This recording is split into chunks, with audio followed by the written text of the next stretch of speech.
Okay. ప్రభువైన యేసుక్రీస్తు నామమున కూడి వచ్చిన ప్రతి ఒక్కరికి కూడా శుభములు తెలియజేస్తూ ప్రేమపూర్వకముగా ప్రభువును బట్టి ఈ జూమ్ కూడికకు ఆహ్వానాన్ని పలుకుతూ ఉన్నాను. ప్రభు మనల్ని ఎంతగా ప్రేమించాడు, ఎంతగా మనల్ని హెచ్చైన స్థితిలో ఉంచాడు అన్నటువంటిది మన జీవితంలో మనం చూస్తూ ఉన్నాం. ఎందుకంటే ఈ సమయం వరకు కూడా మనము సజీవుల లెక్కలో ఉంచబడ్డట్టు మాత్రమే కాకుండా ఆయన సన్నిధిలో ఆయనకు ప్రార్థించటానికి, మొరలు విన్నవించుకోవటానికి, పాటల ద్వారా ఆయనను స్తుతించటానికి, మరి విశేషంగా లేఖన భాగాల్లో ఉన్నటువంటి నిగూఢమైన సత్యములు ఆయన స్వరము ద్వారా వినటానికి ఆయన ఇచ్చిన ఈ గొప్ప ధన్యతను మనము జ్ఞాపకం చేసుకున్నప్పుడు ఎంత శ్రేష్ఠులమో మనము అనిపిస్తుంది. ఇంతగా ప్రేమించాడు ప్రభు మనల్ని, ఇంతగా ప్రేమించాడు. ఇది మనం గుర్తుపెట్టుకోవాలని. ఇది మనకంత అంటే మనం చాలా ఈజీగా తీసుకుంటాం. ఇంకా మనం లైఫ్‌లో ఉన్నాము, లేకపోతే ఇదిగో ఈ రీతిగా ఆయన స్వరాన్ని వినటానికి ప్రభు మనల్ని ఒకటిగా సమకూర్చాడు ఏక మనసు. దీన్ని చాలా ఈజీగా తీసుకుంటాం నిజంగా. జూమ్ జాయిన్ కావాలి, జాయిన్ అవుతున్నాం. But not like that. ఆయన ప్రణాళిక ఇందులో ఉంది. ఆయన ప్రేమ ఇందులో ఉంది. కాబట్టి మనం కూడుకుంటున్నాం. అందును బట్టి ప్రభువుకు మనము ఎంతగానో స్తుతి, మహిమ, ఘనత, ప్రభావాలు చెల్లించబద్దులమై ఉన్నాం. ప్రతి ఒక్కరు, నేను ఒకని కాదు, అందరము కూడా. మంచిది క్రీస్తునందు ప్రియమైన దేవుని బిడ్డలారా. ఇంతవరకు పాట పాడుతూ దశమ భాగం గురించి పాడింది. ఏమిస్తున్నామో ఒకసారి, ఆయన దశమ భాగం దేంట్లో అడిగాడంటే నీ సంపాదనలోనే కాదు, నీవు కలిగి ఉన్న ప్రతి దాంట్లో. నువ్వు కలిగి ఉన్న ప్రతి దాంట్లో అని అంటే 24 గంటల సమయం కూడా ఉంది అందులో. ఆ 24 గంటల సమయంలో దశమ భాగము ఆయనకి ఇవ్వాలి. నేను ఎవరిని కించపరచడానికి మాట అనలేదు, జ్ఞాపకం చేస్తూ ఉన్నాను. కొంతమంది ఏం చేస్తుంటామంటే మనకు కలిగిన దాంట్లో దశమ భాగం ఇచ్చి చేతులు దులిపేసుకుంటూ ఉంటాం. ఐ ఫినిష్ మై జాబ్ అనుకుంటా ఉంటాం. దశమ భాగం ఇచ్చాము, అయిపోయా, ప్రభు అంగీకరిస్తాడు. అదొకటే దశమ భాగం కాదు. దశమ భాగము ప్రతి దాంట్లో, నీ రాబడి అంతట్లో, నువ్వు కలిగి ఉన్న దాని అంతటిలో, నువ్వు కలిగి ఉన్నది ఏంటి అని అంటే మొట్టమొదటిగా 24 గంటల సమయం, దినం. అందులో కూడా దశమ భాగాన్ని ప్రభువుకి. మంచిదండి. చాలా చక్కని పాట, మంచి పాట. నేను ప్రారంభంలో లేకపోయాను ప్రార్థనలో. మంచిది, తర్వాత మాట్లాడతాను. ఈ రాత్రి కాలంలో ప్రభు ఒక మాట మనకు జ్ఞాపకం చేస్తూ ఉన్నాడు. క్లుప్తంగా ధ్యానం చేసుకుని ముగించుకుందాం. ప్రకటన గ్రంథం, యోహాను భక్తుడు రాసినటువంటి ప్రకటన గ్రంథము 3వ అధ్యాయంలో 19వ వచనంలో ఒక మాట ఉంది. ఆ మాట ప్రభు పలికిచ్చినటువంటి మాట. ఏమంటాడంటే, నేను ప్రేమించు వారినందరినీ గద్దించి శిక్షించుచున్నాను కనుక నీవు ఆసక్తి కలిగి మారు మనసు పొందుము అని ఉంది. జాగ్రత్తగా ఈ మాటలు జ్ఞాపకం చేసుకుందాం. ఈ మాటలు పలికింది ఒక సంఘముతో మాట్లాడాడు. ప్రకటన గ్రంథం 2వ అధ్యాయం నుంచి 3వ అధ్యాయం చివరి వరకు చూస్తే ఆయన 7 సంఘములతో మాట్లాడినటువంటి మాటలు మనం అక్కడ గమనిస్తాం. ఇది చివరి సంఘమైనటువంటి లవొదికీయ సంఘముతో మాట్లాడి చివరిగా తన మాట చెప్తూ ఉన్నాడు. నేను ఎవరినైనా గద్దించటం ఒకటే కాదు, గద్దించి శిక్షించుచున్నాను. హెచ్చరిక మాటలను దయచేస్తాడు. దయచేసినప్పుడు విని గ్రహించుకుంటే ఆయన క్షమించే దేవుడై ఉన్నాడు. అలాగే ఇంకా ఆ మాటలు విన్నప్పుడు కూడా మన జీవితంలో మారు మనస్సు కలగకపోతే, దిద్దుబాటు లేకపోతే సరి చేసుకోకుండా అదే మార్గంలో మనము పయనించినట్లయితే శిక్షిస్తాడు అన్నటువంటి మాట అక్కడే ఉంది. అది నేను ప్రేమించు వారినందరినీ, ఇందులో ఏ భేదమో లేదు. నువ్వు గ్రీసు దేశస్థుడవైనా, నీవు యూదుడవైనా, ఇశ్రాయేలీయుడవైనా, ఎవరివైనా సరే క్రీస్తు చేత ప్రేమించబడ్డావు ఆయన. ఎందుకంటే యోహాను సువార్త 3:16 దేవుడు లోకమును ఎంతో ప్రేమించెను అని వ్రాయబడి ఉంది. దేవుడు ఇశ్రాయేలు వారిని ప్రేమించెను అని లేదు. దేవుడు యూదా వారిని మాత్రమే ప్రేమించాడు అని లేదు. యూదా రోమా పట్టణానికి చెందిన వారిని మాత్రమే ప్రేమించాడు అని లేదు. దేవుడు తాను సృష్టించినటువంటి లోకములో ఉన్న దాన్ని అంతటిని కూడా ప్రేమించాడు. లోకము అంటేనే మనకు తెలుసు, మనుష్యులను ఆయన బహుగా ప్రేమించాడు. మనుష్యుని బహుగా ప్రేమించాడు కాబట్టి సృష్టి ఆరంభంలోనే ఆయన శ్రేష్టమైనటువంటివన్నీ కూడా మానవునికి అనుగ్రహించాడు. అనుగ్రహించిన ఆ దేవుడు మానవుడు తన ఇష్టానుసారమైనటువంటి జీవితాన్ని జీవిస్తూ దేవునికి వ్యతిరేకంగా విరోధిగా జీవిస్తూ ఉన్నప్పటికీ దేవుడు తన ప్రేమను మన పట్ల వెల్లడిపరుస్తూ ఈ రాత్రి కాలాన కూడా ఆయన మాటలే వినిపిస్తూ ఉన్నాడు. మార్పు చక్కదిద్దుకోమని చెబుతూ ఉన్నాడు.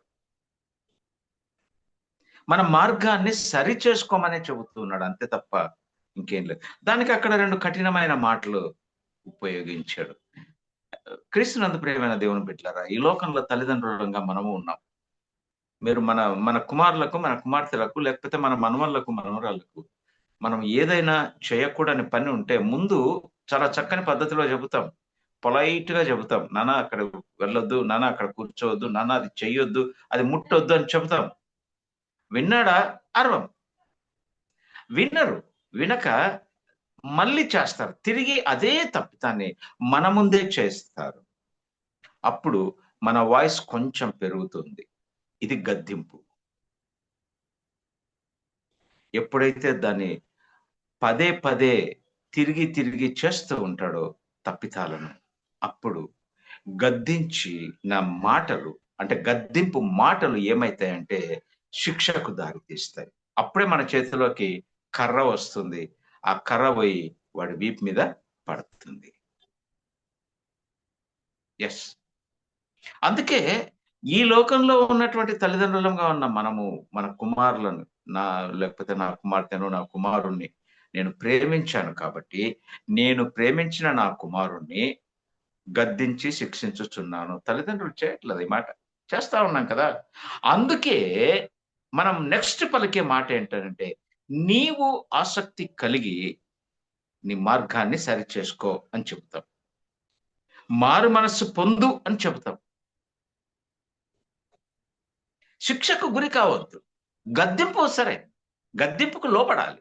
అదే మాట అక్కడ రాయబడి ఉంది. లవదికీయ సంఘంతో ఈ మాట చెబుతున్నటువంటి ఆయన, నీవు ఆసక్తి కలిగి మారు మనస్సు పొందుము అని చెప్పిన ఆయన మారు మనస్సుకు దారి కూడా చూపిస్తూ ఉన్నాడు. కింద 20వ అధ్యాయంలో, ఇదిగో నేను తలుపు నొద్ద నిలుచుండి తట్టుచున్నాను. ఇది మార్గం. ఎవరైనా నా స్వరాన్ని విని తలుపు తీస్తే నేను వారి యొద్దకు వచ్చి ఉంటాను. ఎంత ప్రణాళిక కలిగినటువంటి దేవుడు నీవు నేను ప్రేమించిన మన ప్రియమైన దేవుడు.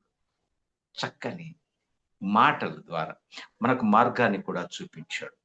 లవదికీయ సంఘంతో చెప్తున్నాడు ఈ మాటలు. చెప్పిన ఆయన ఎందుకు ఈ మాటలు లవదికీయ సంఘంతో చెప్తున్నాడంటే, దయచేసి మనం సమయం ఉన్నప్పుడు ఆ 2వ అధ్యాయంలో ఉన్నటువంటి 2-3 అధ్యాయాల్లో ఉన్నటువంటి 7 సంఘాల గురించి మాట్లాడుతూ మొట్టమొదటిగా ఎఫెసులో ఉన్న సంఘంతో ఒక మాట మాట్లాడతాడు. నువ్వు ఏ స్థితిలో నుండి పడితివో అది జ్ఞాపకం చేసుకో, మారు మనస్సు పొంది. మొట్టమొదటగా ఎఫెసు సంఘంతో మాట్లాడుతున్నాడు, చెప్తాడు. ఆయన ఉన్నదే చెబుతున్నాడు, ఏం దిద్దుబాటు కలిగి ఉండాలో కూడా చెబుతున్నాడు. మారు మనస్సు పొందితే నేను నిన్ను మంచిగా, అంటే నిన్ను ప్రేమించేవాడుగా ఉంటా. అంటే గద్దింపుకు లోపడ్డావంటే you will be in the right track. ఒకవేళ గద్దింపుకు లోపడకపోతే శిక్షకు గురి అవుతాం. ఆ శిక్ష కూడా ఆయన చెబుతూ వస్తూ ఉన్నాడు అందరితో. రెండవదిగా స్ముర్నాలో ఉన్నటువంటి సంఘంతో మాట్లాడుతూ దాని విషయంలో కూడా ఒక మాట చెబుతాడు, నీ శ్రమను దరిద్రతను నేను ఎరుగుదును, అయినను నీవు ధనవంతుడవే. ఎంత చక్కని స్టేట్మెంట్! స్మరణలో ఉన్నటువంటి సంఘం గురించి మాట్లాడుతా ఉన్నాడు. ఇదిగో మీరు శోధింపబడినట్లు అపవాది మీలో కొందరిని చెరలో వేయింపబోతున్నాడు, మీకు శ్రమలు వస్తాయి, అయినను భయపడకండి, 10 దినముల శ్రమ, మరణం వరకు నమ్మకముగా ఉండుము, నేను నీకు జీవ కిరీటం ఇచ్చేదను అని స్మరణలో ఉన్న సంఘం గురించి చక్కని మాటలు పలికాడు. ఎఫెసుకు ఒక సజెషన్, ఒక ఉపదేశం ఇస్తూ ఉన్నాడు. స్మరణలో ఉన్న సంఘానికి ఎంకరేజింగ్ వర్డ్స్ ఇస్తూ ఉన్నాడు. అలాగే పెర్గెములో ఉన్న సంఘానికి మాట్లాడుతూ, నా యందు విశ్వాసివై ఉండి నిన్ను గురించి సాక్షి అయిన అంతిపయను వాడు మీ మధ్యన చంపబడిన దినములలో నీవు నా నామమును గట్టిగా చేపట్టి నా యందలి విశ్వాసమును విసర్జించలేవని నేను ఎరుగుదును, అయినను, మంచి స్థితిలో ఉంది, అయినను నీ మీద నేను ఒక తప్పితమ్మును మోపుచున్నాను అని అంటాడు. ఈ రాత్రి మనల్ని మనం పరీక్షించుకుందాం. మనం ఏ సంఘం గురించి, అంటే ఏ సంఘంలో ఉన్నాం, ఆ సంఘానికి దేవుడు పలికినటువంటి మాటలేంటి? రేపు నేను ప్రభు యొద్ద నిలబడితే నా గురించి ప్రభు మాట్లాడబోతున్న మాట ఏంటి? ఏ స్టేట్మెంట్ ప్రభు నా గురించి ఇవ్వబోతున్నాడు అన్నది, ఇవన్నీ ఆయన పలికిన మాటలేదు. రేపు నా గురించి ఏం పలకబోతున్నాడు అన్నటువంటిది మనం తప్పకుండా జ్ఞాపకం చేసుకోవాలి. ఆ పెర్గస్ లో ఉన్నటువంటి సంఘాన్ని, ఆ తప్పితాన్ని చూపిస్తాడు. మీరు తర్వాత చదువుకోండి. అలాగే తుయతైరలో ఉన్నటువంటి సంఘంతో మాట్లాడుతూ, నీ క్రియలను, నీ ప్రేమను, నీ విశ్వాసమును, నీ పరిచర్యను, నీ సహవాసమును నేను ఎరుగుదును అని చక్కని మాట పలుకుతూ, అయినను, ఈ మాటలు ఎందుకో బైబిల్లో ఉట్టిగా రాయరు. అయినను 20 వచనాలు, నీ మీద ఒక తప్పితమును ఒకటి నేను మోపవలసి ఉన్నది అని ఆ తప్పితాన్ని చూపిస్తాడు.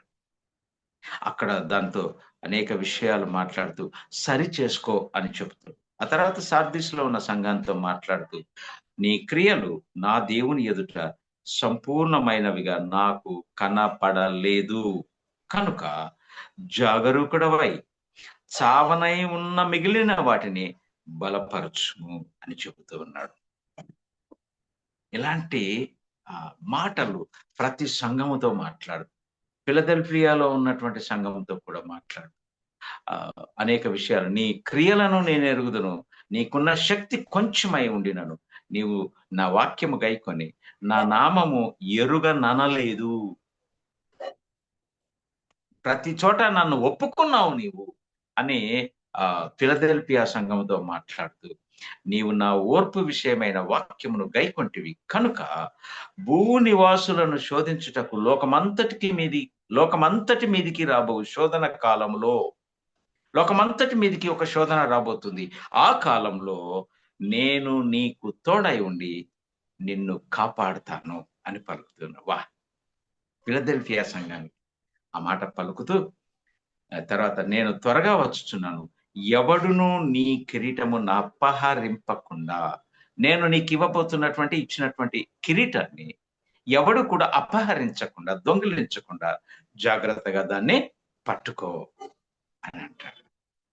చివరిగా లవదికియా సంఘంతో చాలా అంటే చాలా కఠినంగా మాట్లాడు. ఇక్కడే మనం ఆగాలి. అందుకే నేను ఇక్కడి నుంచి ఈ మాట గురించే ప్రభు ఈ రాత్రి మనల్ని జ్ఞాపకం చేస్తూ ఉన్నాడు. లవదికియా సంఘంతో మాట్లాడుతూ ఆయన తన్ను తాను ఎలా చెప్పుకుంటున్నాడు ఆ సంఘంతో అంటే, ఆమెన్ అనువాడును అంటే ఎస్ జరుగునుగాక అనువాడు ఈయన, అలాగే జరుగునుగాక. ఎలాగా? ఇదిగో కింద చెప్పినట్టు, ఆమెన్ అనువాడును నమ్మకమైన సత్య సాక్షి, దేవుని దృష్టికి ఆదియునైన వాడు చెప్పు సంగతులు మాట్లాడుతున్నవాడు, అంత గొప్పవాడు, హెచ్చరికలు దయచేస్తున్నవాడు, అంత ఆధిక్యత కలిగినటువంటి ఆయన చెబుతూ ఉన్నాడు, be care, take care of you, నీ క్రియలను నేను ఎరుగుదును, నీవు చేస్తున్న ప్రతిదీ నాకు తెలుసు, నీ క్రియలన్నీ నాకు తెలుసు, నీ తలంపులన్నీ నాకు తెలుసు, నీ ప్రవర్తన అంతా కూడా నా మధ్య నా ఎదుట ఒక తెల్ల కాగితము వలె ఉంది. అంటే అన్నీ కనిపిస్తూ ఉన్నాయి. నీ క్రియలన్నీ నాకు తెలుసు. ఒక పేపర్ మన ఎదురుగా ఉంటే ఎలా అన్ని కనిపిస్తూ ఉంటాయో అలాగా నీ జీవితము నీ జీవితము నీ జీవితము నా ఎదుట అంత క్లియర్గా ఉంది. నీ క్రియలను నేను ఎరుగుదును. ఎట్లుంది అంటే నీ స్థితి, నీవు చల్లగానైనను వెచ్చగానైనను లేవు. ఎంత కఠినంగా మాట్లాడుతూ ఉన్నాడో చూడండి. ఈ రాత్రి చక్కదిద్దుకుందాం. చల్లగా ఉంటే పర్వాలేదు, వెచ్చగా ఉంటే పర్వాలేదు, అలా లేకుండా ఉన్నావు. నీవు చల్లగానైనను వెచ్చగానైనను ఉండినా నీకు మేలు. ఎందుకంటే చల్లగా ఉంటే పనిష్మెంట్ ఉంటుంది, వెచ్చగా ఉండి ప్రభువులో ఉంటే క్షేమంగా ఉంటే నీకు దీవెన కలుగుతుంది, ఏదో ఒకటి కలుగుతుంది. కానీ నా ప్రియమైనటువంటి సహోదర సహోదరులారా, దేవుని భయభక్తులు కలిగినటువంటి మనందరము ఈ రాత్రి మనల్ని మనం పరిశోధించుకోవాలి. నీవు చల్లగానైనను వెచ్చగానైనను ఉండినా నీకు మేలు. వినుచున్న నీకు ఎంతో శ్రేష్టం. అటున్నా పర్వాలేదు, ఇటున్నా పర్వాలేదు, కానీ అటు కాక ఇటు కాక నులివెచ్చగా ఉన్నావా? నులివెచ్చని బహు భయంకరమైనటువంటి జాగ్రత్తగా ఉన్న జీవితాన్ని అక్కడ ఏమంటారంటే, నీవు వెచ్చగానైనాను చల్లగానైనాను ఉండక నులివెచ్చగా ఉన్నావు కనుక శిక్ష ఏంటో తెలుసా? నేను నిన్ను నా నోట నుండి ఉమ్మివేయను ఉద్దేశించుచున్నాను. ఎంత దౌర్భాగ్యం. ఈ మాట మన గురించి ఒకవేళ పలికితే, అలా ఉన్నామా పర్వాలేదు అంటున్నాడు ఆయనే, ఇలా ఉన్నామా పర్వాలేదు అంటున్నాడు ఆయనే. కానీ అలా కాక ఇలా కాక నులివెచ్చగా తెల్లని బట్టలు వేసుకొని బైబిల్ చేత పట్టుకొని దేవాలయంలో కూర్చొని మన తలంపులు, మన ఆలోచనలు, మన క్రియలు మనవే, చూడటానికి మాత్రం సంఘంలో గొప్పవాళ్ళు. అలా ఉంటే ఆయన అంటూ ఉన్నాడు, నేను ఆయన ఏమంటున్నాడో చూద్దాం. కనుక నేను నిన్ను నా నోట నుండి ఉమ్మివేయ ఉద్దేశం కలిగి ఉన్నాను. నీవు దిద్దుబాటు కలిగితే నన్ను నా రాజ్యంలో నిన్ను చేర్చుకుంటాను, నాతో ఉంచుకుంటాను, నా కౌగిలిలో నీవు ఉంటావు, నేను నిన్ను హత్తుకుంటాను, నీవు నా ప్రియునిగా ఉంటావు అని చెప్తూ ఉన్నా. క్రీస్తునందు ప్రియమైన దేవుడు, మళ్ళీ చెబుతున్నాం, ఈ రాత్రి మనల్ని మనం జాగ్రత్తగా ప్రతిదీ ప్రభు సన్నిధిలో పరీక్ష చేసుకుందాం. అయ్యా, ఇంత మాటలు పలికిచ్చావు, మరి నా జీవితం ఎలా ఉంది నాకు చూపించవా? నీ ఎదుట నా జీవితం ఎలా అయితే తెరవబడినటువంటి పుస్తకం వలె ఉందో అది నాకు చూపించు. నాతో మాట్లాడుతున్నావు, నేను కూడా నులివెచ్చగా ఉన్నానా? అబ్బా, నువ్వు చెబుతూ ఉన్నావు అటున్నా పర్వాలేదు అంటున్నావు, ఇటున్నా పర్వాలేదు అంటున్నావు, మరి నేను ఎలా ఉన్నానయ్యా? నులివెచ్చగా ఉంటే నా జీవితాన్ని మార్చు. నులివెచ్చగా ఉన్నటువంటి వారితో ప్రభు మాట్లాడుతున్నటువంటి మాట ఏంటంటే, నీవు దౌర్భాగ్యుడవు. మొట్టమొదట ఆయన అడ్రస్ చేస్తూ పలికినటువంటి మాట, నులివెచ్చగా ఉన్నటువంటి వారి గురించి. ఎవరైనా సరే, నువ్వు ఏ స్థితిలో ఉన్నా సరే, ఎంత ధనవంతుడవైనా, ఎంత జ్ఞానవంతుడవైనా, నీవెవరైనా సరే, ఆయనకు అక్కర్లేదు అవన్నీ. సమస్త సృష్టికర్త ఆయన ముందు నువ్వెంత, నేనెంత, మనమెంత. అందుకే ఆయన అంటున్నాడు, నులివెచ్చగా ఉన్నావా? నీవు దౌర్భాగ్యుడవు. రెండవ మాట, నీవు దిక్కుమాలిన వాడవు. పరీక్ష చేసుకుందాం. దౌర్భాగ్యుడవు అంటున్నాడు. దిక్కుమాలిన వాడవు అంటున్నాడు. అంతేకాదు, నీవు దరిద్రుడవు అంటున్నావు. నువ్వు అనుకుంటున్నావు మంచి బట్టలు వేసుకున్నా, మంచి బంగ్లాలో ఉన్నా, మంచి లగ్జరియస్ జీవితాన్ని జీవిస్తున్నా అని నువ్వు అనుకుంటే యు ఫూల్. ఎందుకంటే ప్రభు చెబుతున్నాడు, నులివెచ్చని జీవితాన్ని కలిగి ఉన్న వారి గురించే మాట్లాడుతున్నాడు. అటు ఉన్న వారి గురించి, ఇటు ఉన్న వారి గురించి ఆయన అనట్ల. నులివెచ్చని స్థితిలో ఉన్నటువంటి వారి గురించి ఆయన పలికినటువంటి తర్వాతి మాట ఏంటంటే, నీవు దరిద్రుడవు, దౌర్భాగ్యుడవు, దిక్కుమాలిన వాడవు, దరిద్రుడవు, అంతేకాదు గ్రుడ్డివాడవు. అన్ని చూస్తున్నా, అన్ని అనుభవిస్తున్నా, అన్ని కలిగి ఉన్నా అని నువ్వు అనుకుంటున్నావేమో, నీవు గ్రుడ్డివాడవు. ఎందుకంటే నీ మార్గం సరి అయిన మార్గం కాదు. ఆ మార్గంలో నీవు పయనిస్తూ ఉన్నావు కాబట్టి, ఆ మార్గంలో నీ జీవితాన్ని కొనసాగించుకుంటూ ఉన్నావు కాబట్టి నీవు గ్రుడ్డివాడవు. నీకు చూపు లేదు. ఏ చూపు? పరమందలి చూపు. ఆ చూపులో నీవు లేవు. ఆ చూపు నీకు లేదు. అందుకే గ్రుడ్డివాడవు. మరి ఒక దౌర్భాగ్యపు మాట, నీవు దిగంబరుడు. బట్టలు వేసుకున్నాం, నేను షర్ట్ వేసుకున్నాను, ప్యాంట్ వేసుకున్నాను, బట్టలు ఉన్నాయి అని అనుకుంటే ప్రభు ఈ రాత్రి చెప్తున్నా, నీవు దిగంబరుడు. అంటే నీకు ఉండాల్సిన వస్త్రాలు, నీతి వస్త్రాలు, ఉల్లాస వస్త్రాలు, ఇలాంటి వస్త్రాలు నీవు కలిగి ఉండాలి. అవి నీకు లేవు. నీవు గుడ్డివాడు, దిగంబరత్వములో ఉన్నావు. మార్చుకుందాం. అందుకే అంటున్నాడు ఆయన, నేను ప్రేమించు వారిని అందరినీ. ఇప్పటికీ ఈ లవోదికీయ సంఘాన్ని కూడా ప్రేమిస్తూ ఉన్నాడు కాబట్టే, ఇదిగో నీ తలుపునొద్ద నిలుచుండి తట్టుచూ ఉన్నాను. నేను ప్రేమించాను, అందుకే ఈ గద్దింపు మాటలు ఇస్తూ ఉన్నాను. శిక్షలోకి రాకు, హెచ్చరిక చేస్తూ ఉన్నాను.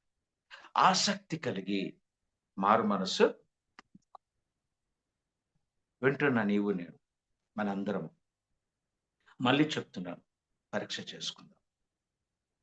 మనకు సాదృశ్యంగా ఇదే పరిశుద్ధ గ్రంథంలో పరమగీతం అనే ఒక ఎంత ప్రేమిస్తుందో ప్రియురాలు షూలమ్మితి. ప్రియుని పట్ల ఆమె పలికినటువంటి మాటలు, ఆమె ఎంత ప్రేమిస్తుంది అని అంటే, అబ్బో ఎంత ప్రేమ అంటే, ఎప్పుడైనా ఆ పరమగీతం బుక్ చదవండి. కావ్యం అది, కావ్య గ్రంథాల్లో తన ప్రియుని మనకు ప్రభు క్రీస్తు ప్రియుడు. ఆయన మనల్ని వధువుగా, ప్రియురాలిగా చేసుకోవాలంటే మనం ఆ ప్రియుని ఇష్టంలోకి వెళ్ళాలి. ఇక్కడ ప్రియురాలు కూడా పరమగీతంలో వీలైతే చూడండి, ఒక 2 మాటలు నేను జ్ఞాపకం చేస్తాను. ఆ ప్రియురాలు గురించి ఆమె మాట్లాడినటువంటి మాటలు ఎలా ఉన్నాయంటే, నా ప్రియుడు అలాంటి వాడు, ఇలాంటి వాడు అని ఎంత చక్కగా వర్ణిస్తుందో. ప్రియుడు అలాగే పలుకుతాడు, ప్రియురాలు మరి ఎక్కువగా పలుకుతుంది. ఎక్కడ అంటే 5వ అధ్యాయము 10వ వచనంలో, నా ప్రియుడు ధవలవర్ణుడు, నా ప్రియుడు రక్తవర్ణుడు, 10,000 మంది పురుషులలో అతనిని గుర్తించవచ్చును. అతని శిరస్సు అపరంజి వంటిది, అతని తల వెంట్రుకలు కాకపక్షము వలె కృష్ణవర్ణములు. బాబా బాబా బాబా, ఎంత పొయటిక్ గా మాట్లాడుతుందో. ఈ కవిత్వం ఎవరికి రాదు, ఆమెకు వచ్చింది. అంత ప్రేమిస్తుందంట. ఇంతగా ప్రేమించిన ఈమె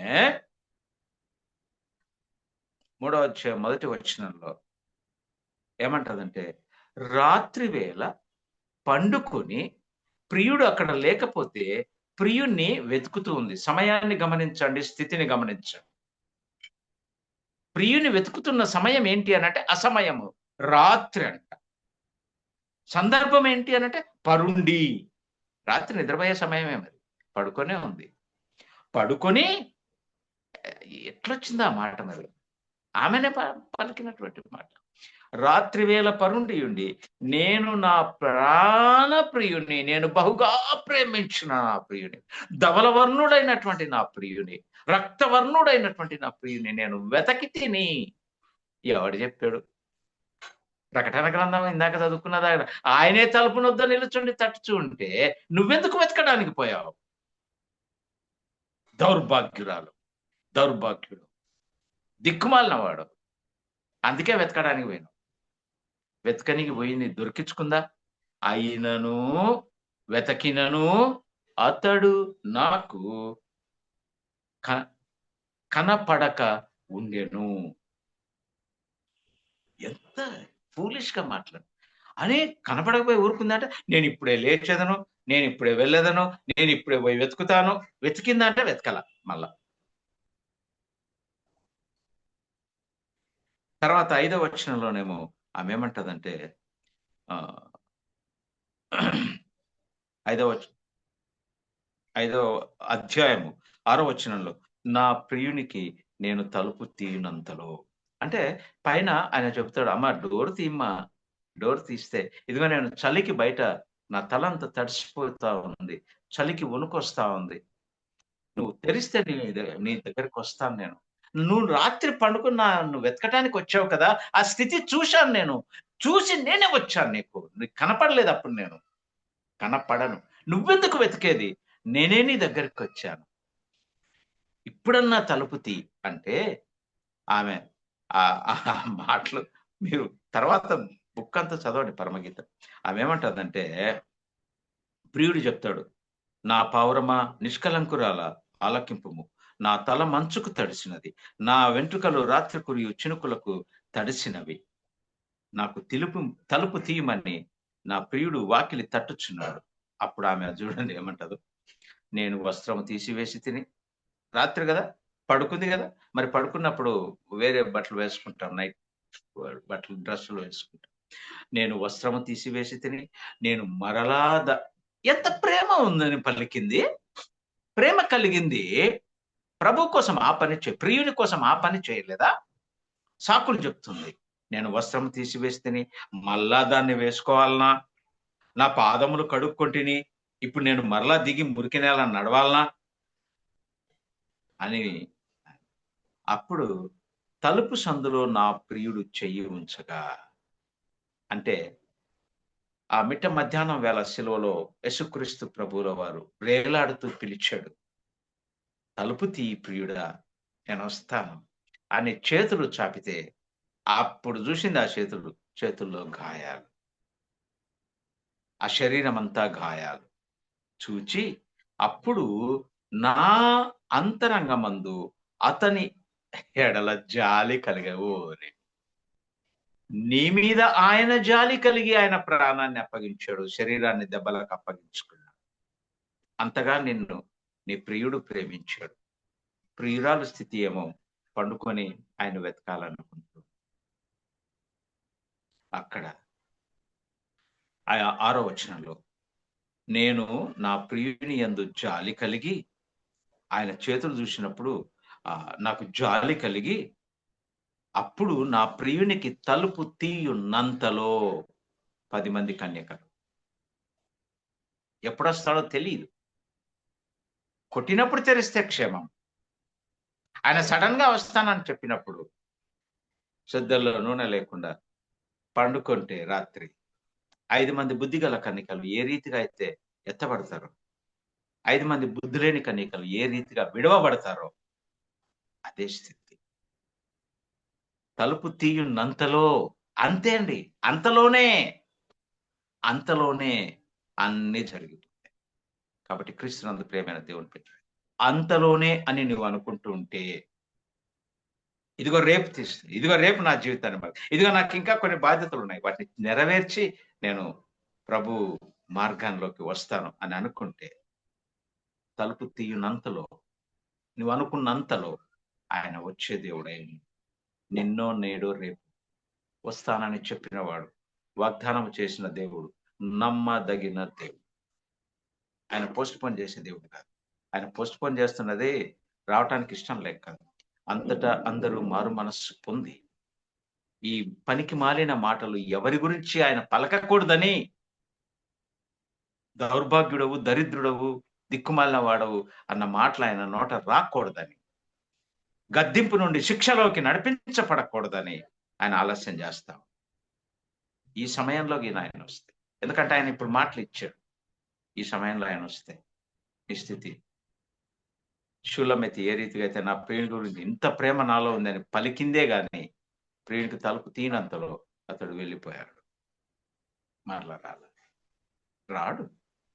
అలాగే మన జీవితం.